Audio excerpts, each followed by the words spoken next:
Everybody, this is Perch, and I got a good question about kind of how I feel as a retailer about speculators, and then more broadly, how do retailers in general feel about speculators? And I think to define the terms a little bit, in this case, we're talking about a speculator is somebody who comes in, maybe they don't really have any long-term interest in the title, but they're told that this particular issue, or they believe this particular issue is going to skyrocket in volume, in value. So they will, not volume, that would do the opposite. At any rate, they will go to the shop and they will buy up like all the copies on the shelf. And the frustration there is that if you are a comic buyer and you just like want to read Daredevil and you've been a fan of Daredevil for a while and you're interested in kind of picking up and you've been hearing good things about this Chip Zdarsky run and so you want to go buy it, and you go to the store and you discover that issue 25 here is gone. It's completely sold out, and why it's sold out is because a bunch of speculators came in and bought 20, 30 copies of the book, believing that it's going to go up in value and they can flip it on eBay and life is good. How do I feel about that? Well, as a fan, as a customer, it's annoying. It's annoying when you have people come in and do runs on books and then it doesn't leave enough for people who are interested in the title to pick it up.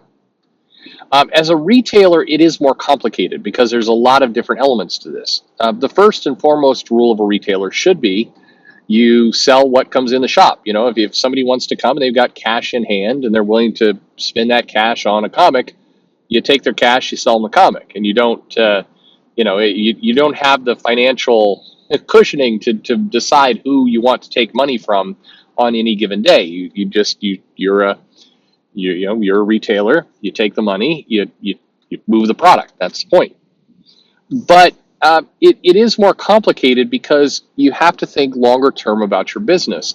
Somebody coming into your shop and buying up a bunch of comics on day one and basically coming is so. For example, take this example. If somebody came into a shop with $2,000 and they just bought all the new comic stock you had, they just said, "I'll just take it all, just buy everything, put it on the register, out you go." You would be happy as a store owner. You get a huge payday that day, and you'd be thrilled. All these comics are gone. However, you are then at that point hoping that same person comes back next week, because if you had a bunch of customers that trickle into your shop throughout the week and they come in and there's no comics to buy, well, those people are going to go buy their comics somewhere else. They want comics. If you are sold out of everything, they're going to go elsewhere.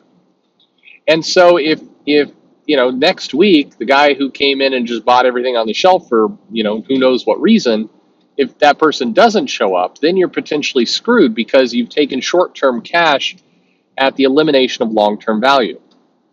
And that is the worry. And I think that's the risk of any comic shop, is that you sacrifice tomorrow for today.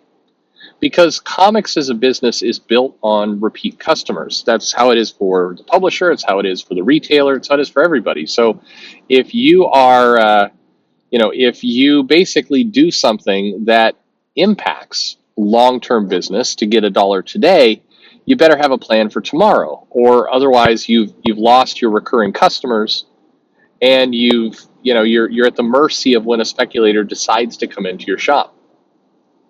However, again, I can't stress this enough.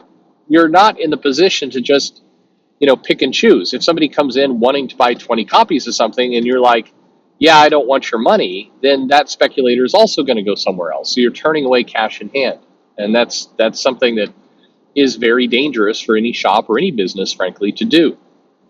So what do you do? I think that there's a number of techniques. For me, what I always did was I put limits on things. If there's an issue that is unexpectedly hot, or frankly, at any point, I take note of it when somebody comes in and wants to buy 50 copies of something. That's not normal behavior. Why are they doing this? And on one hand, I'm happy to take the money, but I'm leery. I want to know what's going on here. It's like, don't get blinded by the immediate sale. Try and figure out what's happening.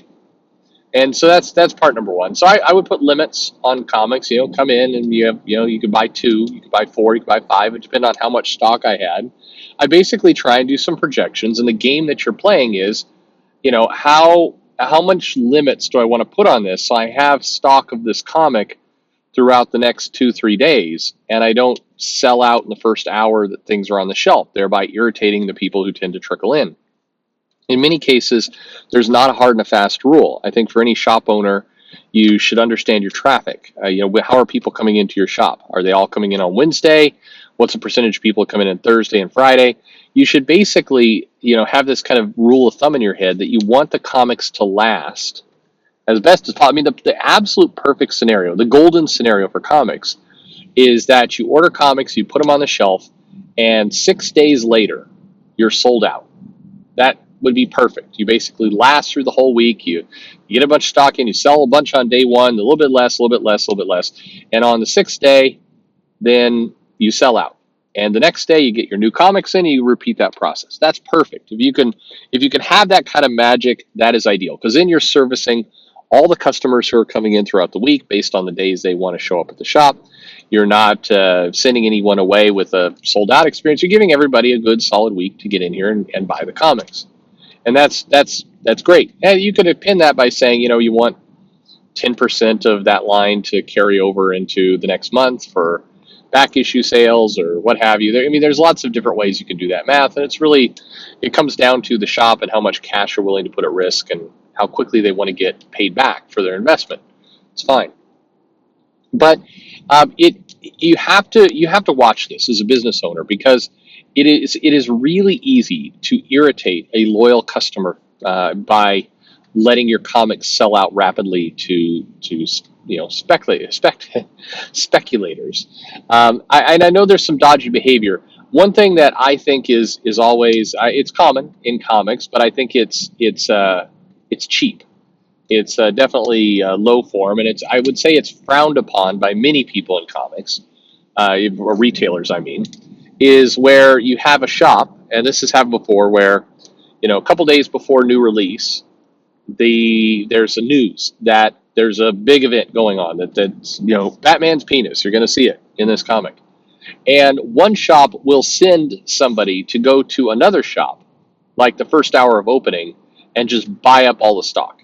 And basically, the goal there is, let's make everyone else sold out of this issue, because they know what's going to happen is people are going to go looking for the comic. They're going to discover it's sold out, and then they're going to go searching for it somewhere else. And if that happens, basically, you get the benefit of potentially getting a new ongoing customer because they found it at your shop and not the other shop. The other thing that goes on is you basically create forced demand. This is a pretty shoddy practice I've seen as well, where a shop basically orders 50 copies of something, and then a couple days before release date, street date, it's hey, there's a bat penis in there. And so suddenly what happens is the comic shop puts out, say, 5 copies out on the shelf. They hold back 45 copies to basically make it seem like the comic's sold out. They send people around town to go buy up that stock at other stores, basically causing the shortage. And then they go back to their store and they double the price on the cover, and they like, oh, you want it? It's twice as much now. I think that's shady. Any way you stretch it, it's shady. Now, you could say all's fair in business and war, but this isn't war, and that not all is fair in business. There are consequences. You can't just do whatever you want in business. I don't think that's a fair way to go. I think that that's not playing fair. I mean, as retailers, you're surprised by moments, because the publishers often do such a piss poor job of letting you know when a bat penis is coming, so you don't know to order big on it. But you basically you have to play by the hand you're given, and I think trying to artificially cheat other people out of a comic is low class. I think it haunts you over time. I've talked about this before, where some of this stuff, again, you can make money, but you quickly become known as the retailer that cheats people in your town. And you may get a couple loyal customers that you treat well, your whales that you always treat nicely, but the general perception you have in your town is that you cut shortcuts and you cheat. And I think that's it's bad long term. You don't grow as a business, typically speaking. I don't know about you. Everybody's, again, mileage may vary. I don't like to go and basically give my money to a shop where I feel like the people running it are dodgy and are, basically they're trying to create, false shortages or create kind of fictional demand in order to profit off of it. I don't think that's just not the business I want to run. Now, this is a philosophical thing, and there's plenty of people who will defend that behavior and say that that's completely normal and fair, and they're cool with it. If you could sleep at night, hey, it's your business. That's the other part of it is if this is the way you want to do it, then go for it. Go for it. Do it. But again, not for me. So, generally speaking, I mean, again, speculators, they're part of this industry. We can't say they don't exist. You can't deny that these people aren't out there, and it is helpful sometimes when a speculator comes in and drops $500 in your shop. That's sometimes that's what helps keep the rent and the lights on, and that's so it's. I wish the industry didn't need them. I think by and large, the industry does kind of need some amount of speculators. You just have to balance it against your regular customers. You can't let the speculators become, the major part of your business, because then you're caught in a bit of a death trap where, you're completely ordering based off of your hopes of speculation.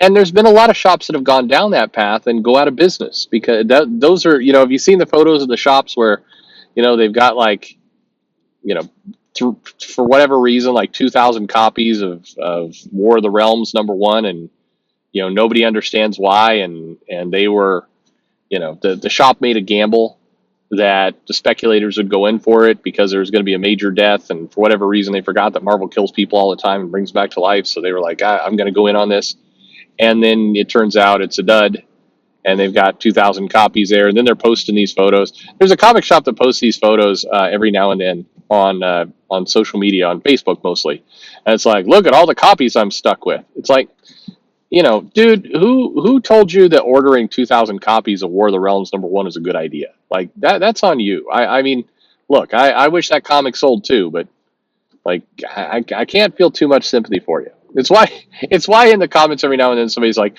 don't you think that retailers should sue Marvel or DC for overshipments and being stuck with a bunch of books? It's like, well, no, I don't think there's a lawsuit there. And I mean, the best thing that a shop could do is like, don't buy 2,000 books. Like, solve your own problem there, pal. You're not being forced to buy 2,000 books.